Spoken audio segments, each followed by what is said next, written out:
Well, Brian, let's understand what the EU is and what NATO is, the North Atlantic Treaty Organization.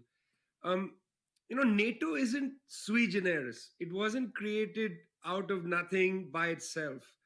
In the immediate period after World War II, the United States developed a series of treaty organizations, whether it was the treaty with the Inter-Regional Treaty in the Americas, the so-called Rio Pact of 1947, then the North Atlantic Treaty Organization 1949, subsequent to that, the Southeast Asian Treaty Organization 1954, the Manila Pact, and then the Baghdad Pact of 1955, the Central Treaty Organization.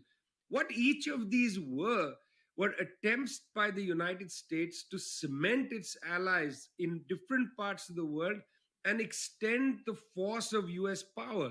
I mean, it's because of these treaty organizations that the US was able to create bases all over the world. Now, 800 bases in some 80 countries. I mean, the Manila Pact is what allowed the United States to establish and extend the Subic Bay base, which sat there, for decades.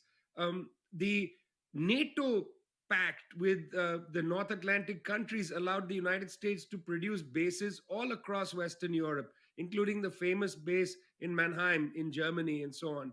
So, NATO was essentially not a treaty with Europeans as equal partners and the Canadians and so on. It's not an equal table. This is an instrument for US power projection in different parts of the world.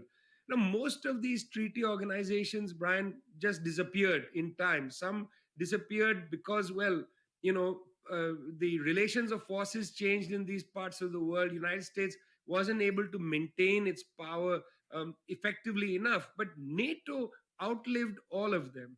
And in fact, in 1990-91, there was a suggestion that perhaps NATO should be disbanded. After all, Soviet Union is gone, the Warsaw Pact is gone, the communist state system is no longer around. What does Europe or the North Atlantic need defending from? At that time in 1991, Boris Yeltsin was in power in Russia. He was totally open to the West. In fact, NATO and Russia opened negotiations after 1991, and Russia becomes a partner of NATO in that immediate period. So, why was NATO to remain in existence?